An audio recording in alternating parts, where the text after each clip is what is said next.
Assalamualaikum warahmatullahi wabarakatuh. Salam sejahtera untuk kita semua. Apa kabarnya hari ini anak-anak ibu? Semoga selalu dalam keadaan sehat ya. Nah, pada hari ini kita akan belajar pelajaran bahasa Indonesia bersama dengan Ibu Susantia. Anak-anak, sebelum kita belajar, marilah kita berdoa terlebih dahulu menurut agama dan kepercayaan kita masing-masing. Berdoa dimulai. Berdoa selesai.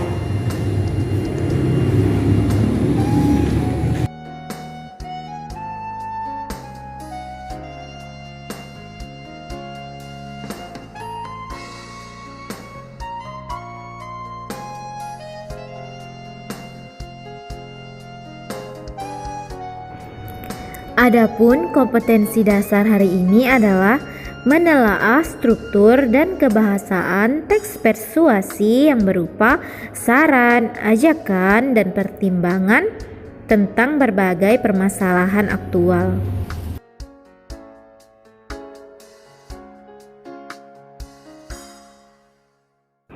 Adapun tujuan pembelajaran hari ini, siswa mampu menelaah struktur dan kebahasaan teks persuasi yang berupa saran, ajakan, dan pertimbangan tentang berbagai permasalahan aktual.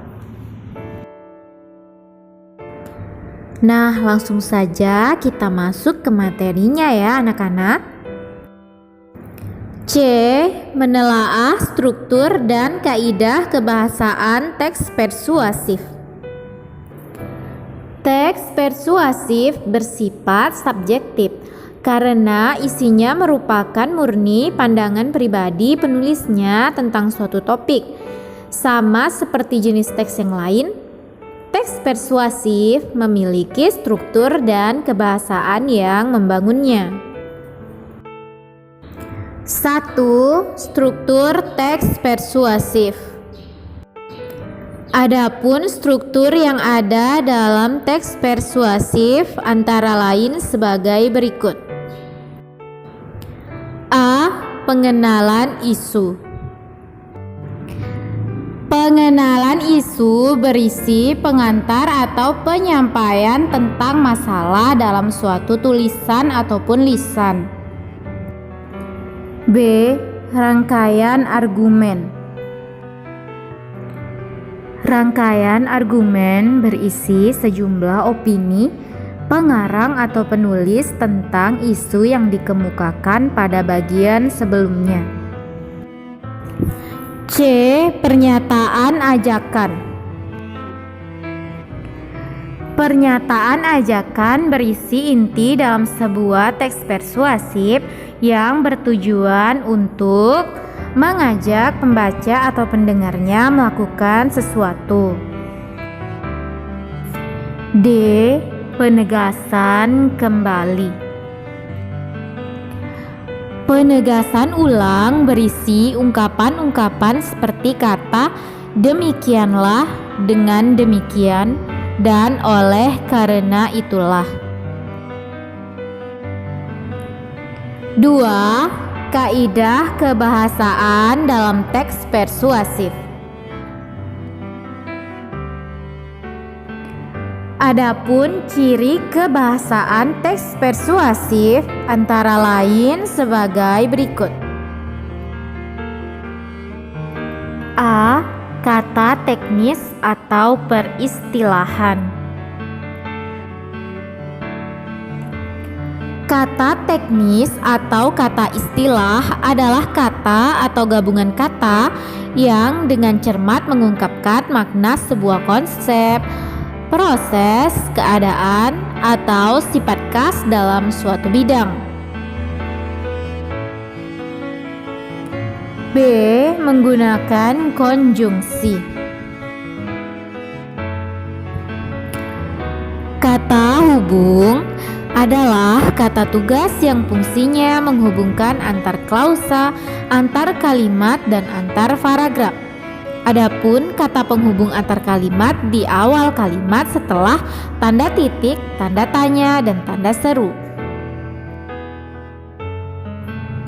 C. Menggunakan kata kerja. Kata kerja adalah semua kata yang menyatakan perbuatan atau kegiatan. Secara sederhana, kata kerja ini dapat dipahami sebagai kata-kata yang mengandung makna untuk melakukan suatu perbuatan. Misalnya, contohnya kata berlari yang menunjukkan adanya kegiatan berlari. D. Menggunakan kata ajakan. Kalimat ajakan merupakan salah satu jenis kalimat dalam bahasa Indonesia yang berfungsi untuk menyampaikan kegiatan pembicaraan pada seseorang. Namun, kalimat ini jelas berbeda dengan kalimat perintah, di mana kalimat ajakan hanya bersifat mengajak namun tidak mengharuskan orang yang diajak untuk mengikuti ajakannya. Mengandung fakta.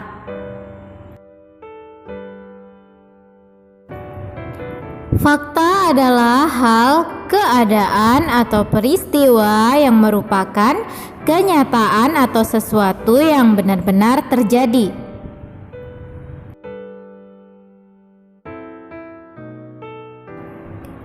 D. Menulis teks persuasif. Berikut beberapa penjelasan seputar mengenai cara menulis teks persuasif.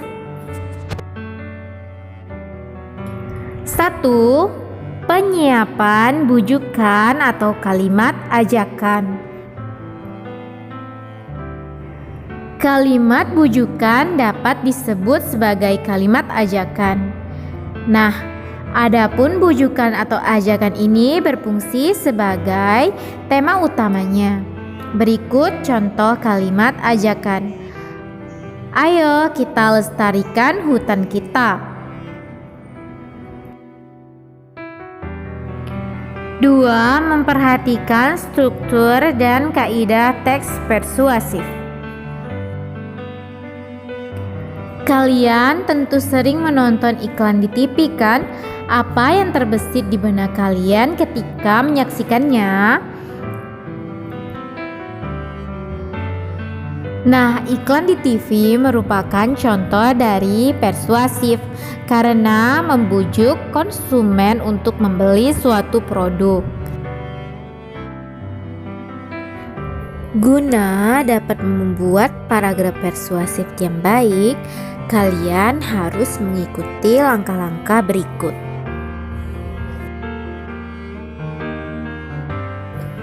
A. Menentukan topik.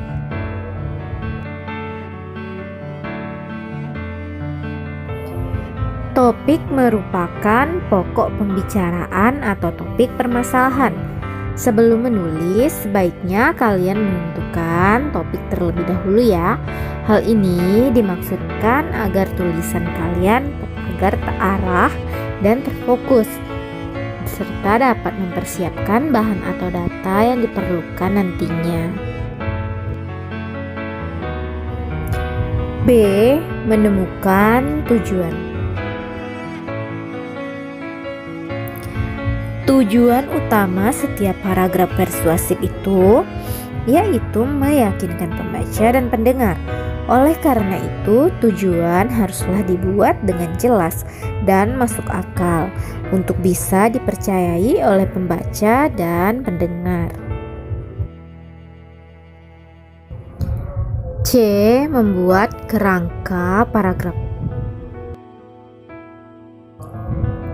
Setelah sudah siap dengan topik dan tujuan yang akan dibahas, saatnya kalian menyusun suatu kerangka paragraf. Adapun penulisan kerangka paragraf ini dibuat agar paragraf lebih sistematis dan logis. Kerangka dibuat seperti pengembangan sebab akibat. D. Mengumpulkan data. Data yang tepat dan akurat membantu pembaca dan pendengar untuk percaya pada kalian. Oleh karena itu, data dicari semaksimal mungkin dan jangan sampai merekayasa data karena itu sangatlah tidak baik. Menyusun paragraf. Saat menyusun paragraf, gunakanlah pemilihan kata yang baik agar mudah meyakinkan para pembaca maupun pendengar. Bacalah kembali untuk memastikan jika itu merupakan paragraf persuasif yang baik. Nah, apakah anak-anak ibu sudah mengerti semuanya? Untuk lebih memperdalam materinya, marilah kita jawab soal berikut secara bersama-sama. Soal pertama, sebutkan ciri-ciri dari teks persuasif. Jawabannya, teks persuasif memiliki 4 ciri-ciri. Yang pertama, teks ini disertai alasan yang kuat, fakta, dan bukti untuk memperkuat bujukan. Yang kedua, memiliki kalimat yang bersifat mengajak. Yang ketiga, terdapat kata-kata seperti kata ayo, marilah, sebaiknya, dan lain sebagainya.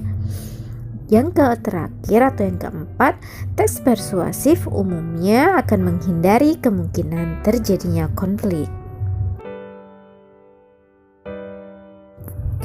Pertanyaan kedua, jelaskan perbedaan persuasif pendidikan dan juga persuasif propaganda. Ya, jawabannya adalah persuasif pendidikan adalah persuasif yang dipakai oleh orang-orang yang berkecimpung dalam bidang pendidikan. Sedangkan persuasif propaganda adalah persuasif yang dipakai dalam kegiatan kampanye yang berupa informasi dan juga ajakan. Adapun tujuan akhirnya adalah agar pembaca mau menuruti isi ajakan tersebut. Pertanyaan berikutnya, tuliskanlah jenis-jenis teks persuasif. Jawabannya, teks persuasif terdiri atas 4. Yang pertama, persuasif politik. Yang telah dijelaskan tadi dipakai dalam bidang politik. Lalu persuasif pendidikan, yaitu persuasif yang dipakai oleh orang-orang yang berkecimpung dalam bidang pendidikan. Lalu persuasif iklan dimanfaatkan terutama dalam dunia usaha untuk memperkenalkan suatu barang atau produk. Lalu persuasif propaganda yang dipakai dalam kegiatan kampanye yang bertujuan agar orang yang mendengar mau mengikuti isi ajakan dari kampanye tersebut. Nah, anak-anak ibu, berikutnya kerjakanlah tugas berikut secara individu.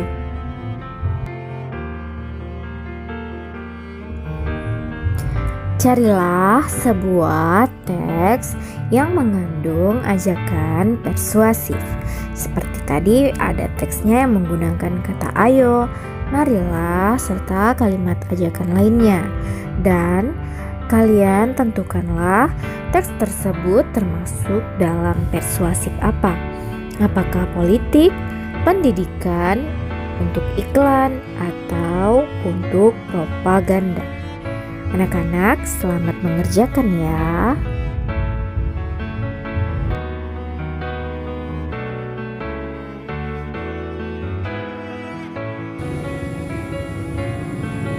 Demikianlah video pembelajaran kita hari ini. Semoga apa yang Ibu sampaikan tadi bermanfaat untuk kita semua dan anak-anak bisa memahami materinya.